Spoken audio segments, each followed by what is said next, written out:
क्या होगा अगर आपका घर आपका न रहकर किसी और का हो जाए। आज की कहानी एक ऐसे केस की है जिसने पूरी दुनिया को डरा दिया था। साल 1977 इंग्लैंड के एक शांत इलाके एनफील्ड में एक साधारण सा घर, लेकिन रात होते ही वो घर कुछ और बन जाता था। लोग कहते थे वहाँ कोई है जो मरने के बाद भी गया नहीं। पहली रात परिवार के सभी लोग सो रहे थे, तभी जैनेट ने अपनी आंखें खोली। उसे लगा कोई उसे देख रहा है। कमरे के कोने में एक साया खड़ा था, लेकिन जैसे ही उसने ध्यान से देखा वो गायब हो गया। धीरे धीरे जैनेट बदलने लगी। वो खुद से बात करती, अजीब तरह से हंसती और उसकी आंखें खाली और डरावनी हो गईं।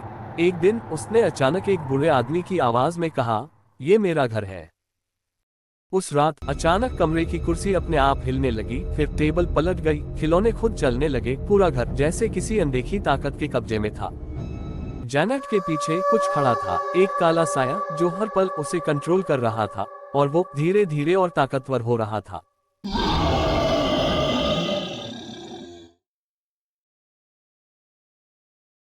एक रात जैनेट अचानक बिस्तर से ऊपर उठ गई। उसका शरीर हवा में लटक गया। परिवार डर के मारे चीखने लगा और उसकी आवाज गूंजी, मैं यहाँ से कभी नहीं जाऊंगा।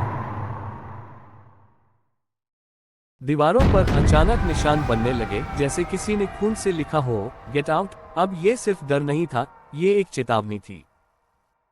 मामला इतना बढ़ गया कि दुनिया के सबसे मशहूर पैरानॉर्मल इन्वेस्टिगेटर्स एड वॉरन और लरेन वॉरन को बुलाया गया। लरेन ने जैसे ही घर में कदम रखा, उसे महसूस हुआ यहाँ एक बहुत ही खतरनाक शक्ति मौजूद है। लरेन को एक भयानक विजन आया। उसने एक दानवीय आत्मा को देखा जो जैनेट को मारना चाहती थी। एड और लरेन ने मिलकर उस आत्मा का सामना किया।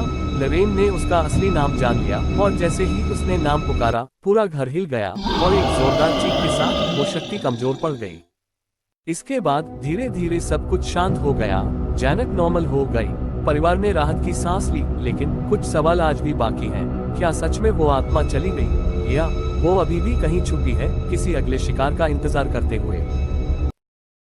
वीडियो को लाइक जरूर करें, और अगर आप चाहते हैं ऐसी ही और खौफनाक कहानियां, तो अभी इसी वक्त चैनल को सब्सक्राइब कर लें।